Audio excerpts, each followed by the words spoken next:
All right, welcome to The Explainer. We're diving straight into NVIDIA's latest earnings report. And trust me, this isn't just about spreadsheets and numbers. This is a real-time snapshot of the AI revolution, and it is moving faster than anyone thought. Okay, so picture this. The moment the earnings details hit the wire, NVIDIA's stock shoots up over 4% in after-hours trading. But that little jump? Oh, that was just the opening act. The real story is so much bigger. And this is where it gets really wild. You have to understand, Wall Street analysts were already predicting a massive, record-breaking quarter. Their expectations were sky high. And yet, Nvidia didn't just beat them, they left them in the dust. That gap you're looking at, that's not just a win, that's a total domination. So let's get under the hood and look at the actual numbers that sent this shockwave through the entire tech industry. We're going to see just how huge this performance really was. I mean, just look at these figures. They blew past the revenue estimates. They crushed the earnings per share numbers. But the real jaw-dropper, the thing that made everyone sit up, it's their guidance for the next quarter. They're basically saying, you think this was big? Just wait. It's so far beyond what anyone was modeling. It's just a knockout punch.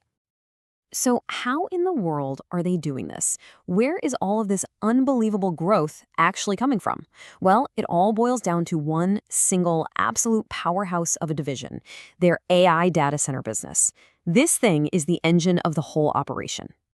You know, to really get what's happening with Nvidia, you have to appreciate the GPU. We've all heard that saying about selling picks and shovels during a gold rush, right?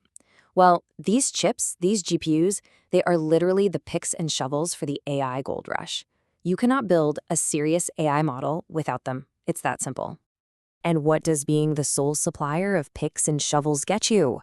How about $51.2 billion? And let that number sink in for a second. That is not the entire company's revenue. That's just the data center part. In a single quarter, it's a 66% jump from this time last year. Just incredible. And if we break that engine down a little further, you can see what's really firing.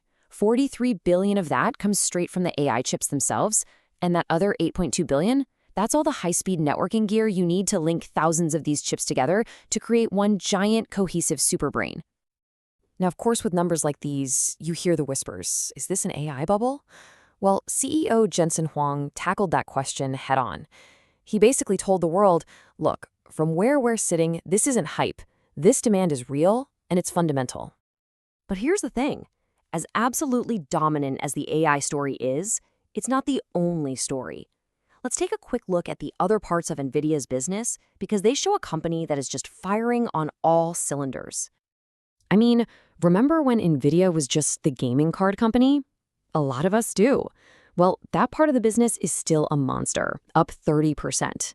And how about their pro visualization tech, the stuff that powers Hollywood special effects? Up a massive 56%. Even their longer-term bets in cars and robotics are showing really solid growth. So the takeaway here is pretty simple. This is not a one-trick pony. This isn't a company with all its eggs in one basket. They have a rock-solid, diverse foundation that proves their tech leadership goes way beyond just the AI data center. Okay, so it all sounds a little too good to be true, right? Well, it's not all smooth sailing. Despite these unbelievable numbers, there's a pretty significant storm cloud on the horizon for NVIDIA.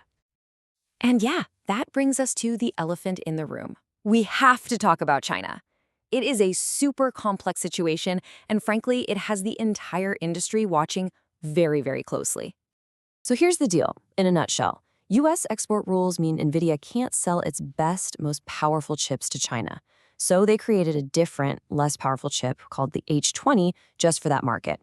And it pretty much flopped, only brought in about $50 million. NVIDIA says it's a tough combination of geopolitics and just a really competitive local market over there. All right, let's zoom out for a second and look at the big, big picture. Why does any of this matter to you if you don't own a single share of NVIDIA stock? What does this all tell us about the state of AI today? It's because NVIDIA has become the ultimate barometer for the health of the entire AI ecosystem. Think about it. When the one company selling all the essential tools is having a year like this, it tells you the gold rush isn't just real, it's accelerating. And if you want to know what's fueling that fire, look no further.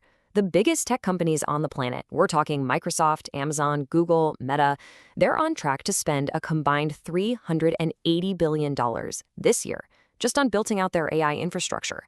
And guess where a huge chunk of that money is going? So, if you just boil this whole thing down, what do we learn today? We learned that the demand for AI is not a fad. It's real and it's picking up speed. The spending from big tech is absolutely colossal. And being the company that makes the picks and shovels in this new world, well, it might be the best business you could possibly be in. And that really just leaves us with one final, huge question to think about. As this one company becomes so completely essential to a global technology shift, what does that mean? What does that level of dependence on a single player mean for competition, for innovation, and for the future of AI itself?